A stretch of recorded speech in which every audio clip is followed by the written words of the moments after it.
শেষ রে।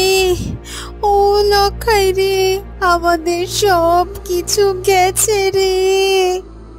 মা, এ কি অবস্থা হলো আমাদের?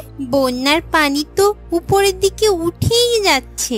মা, কনা মা, আমরা এখন কই যামু, কি খামো?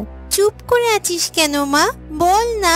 কি আর কমুরে, আজ 2 দিন হয়ে গেল তোর মুখে কিছুই দিতে পারলুম না। তোর বাপ নাও নিয়ে আজ গেছে, জানি না আজও মুখে কিছু খাবার জুটবে কিনা। ধুর ধুর বেটা বদমাস, উচ্চিংড়ে, বেটাদের কান্নাকাটির জ্বালায় শাকচুন্নি হয়েও জ্বলছি। মরলো নাকি কেউ? হ্যাঁ, মরা কান্না জুড়েছে লখাই আর লখাইয়ের মা। ওর বাপটা কি মরলো নাকি শেষে? হ্যাঁ,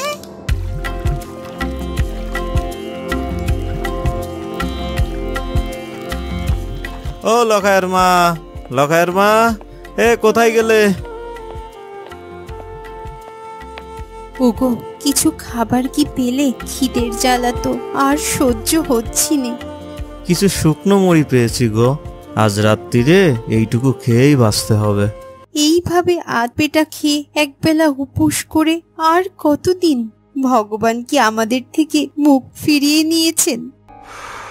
ওই তো বেটা তো দেখি মরিনি, দিব্যি ভালো আছে। তাহলে লখাই আর ওর মা ওরম মরা কান্না জুড়েছিল কেন সাত সকালে? দেখি তো যে একবার। শাকচুন্নি উড়ে গিয়ে লখাইদের জানালা দিয়ে দেখল যে লখাই এবং তার বাবা মা মুড়ি এবং জল খাচ্ছে।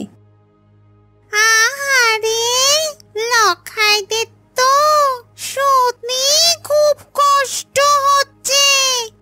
আগে ওর বাপটা যখন বড় বড় মাছ তুলে আনতো ওই নদী পুকুর ওই সব থেকে, আর আমি মনে সুখে মাছ খেতুম।